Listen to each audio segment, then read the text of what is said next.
Hey everybody! Koricon Nala here, and this is my review of Dhoom 2, a 2006 Hindi film that was a sequel to Dhoom. And this is directed again by Sanjay Gadhvi, and it's starring Hritik Roshan, Abhishek Bachchan again, Uda Chopra is back again, and Aishwarya Bachchan. And the plot is Jai and Ali return, this time on the trial of an international thief who steals priceless artifacts and has chosen Mumbai as his next target. At least that's what IMDb says, and it is a very accurate depiction of the story. I like the way it's worded. The tone was established in the beginning with the style of the first action sequence before the movie title, and the song and dance sequence directly after, which was used for the opening credits. Many action movies use this formula for the opening credits. One of the most famous would probably be the James Bond films. A few specific notes about the movie of scenes. Aishwarya Bachchan is crazy gorgeous. I love her eyes. I liked her in Robot, and it was really cool to see her again. Ali's humorous character was consistent, and again, one of my favorite people in the movie. Aryan's disguises were really cool, and very entertaining aspect of his character. The way Jai figures out where he will strike next by manipulating the numbers of the dates was a bit crazy, and that kind of made me laugh. The basketball sequence was really just an excuse to get two beautiful people wet and sexy. But it was used to further their playful relationship, so I did like that sequence. The movie theater, they were watching the movie Cars, which doesn't have an interval like it's stated in this picture. But she literally did do this right after the interval in this movie, so you can say he wasn't wrong. And the Baywatch scene made me laugh out loud. I really like Ali's funny daydreaming.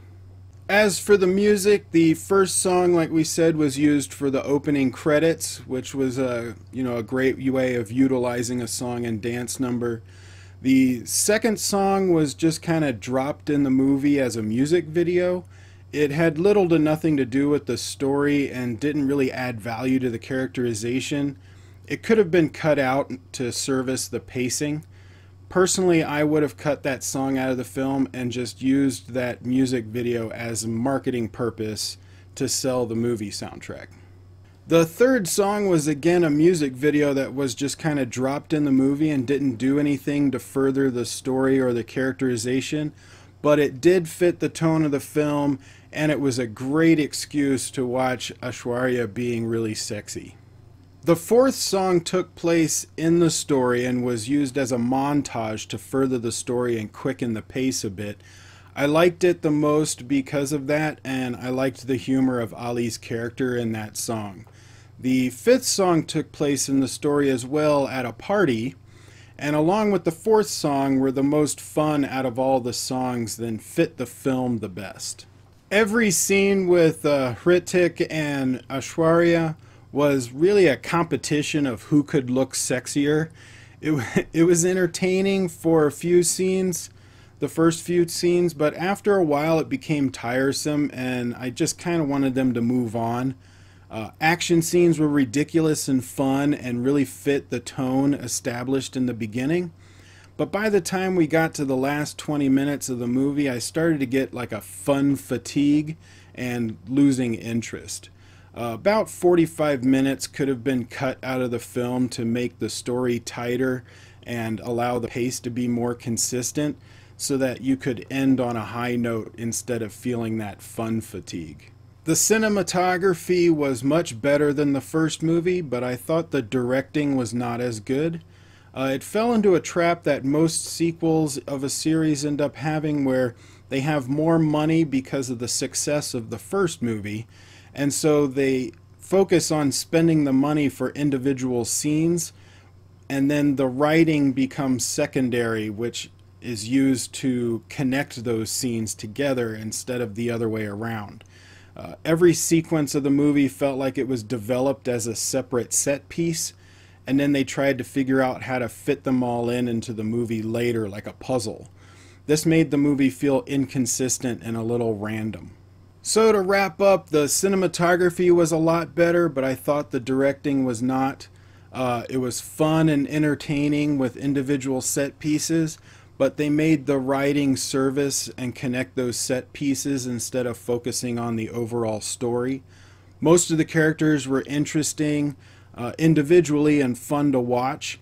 Aishwarya is gorgeous with amazing eyes. And about 45 minutes could have been cut out of the movie, including the second song, to tighten the story and help with the pacing and end on a high note instead of having some of that fun fatigue. I'm going to give this movie a grade of a C+. So if the first movie was inspired by Fast and the Furious, I think the second movie would have been inspired by maybe Mission Impossible 2. I saw a lot of things that reminded me of Mission Impossible 2. Dhoom 2 had a lot more fun than the first movie, but it was really a series of set pieces that took precedence. Dhoom 1, I think, was a better film that had a more cohesive story and consistent tone. But what did you guys think? Comment below and let me know your thoughts on Dhoom 2. Do you think it's better than Dhoom 1, or did you like Dhoom 1 more than Dhoom 2? Let me know why. Like, share, subscribe, tell your friends, and I will see you on the next video.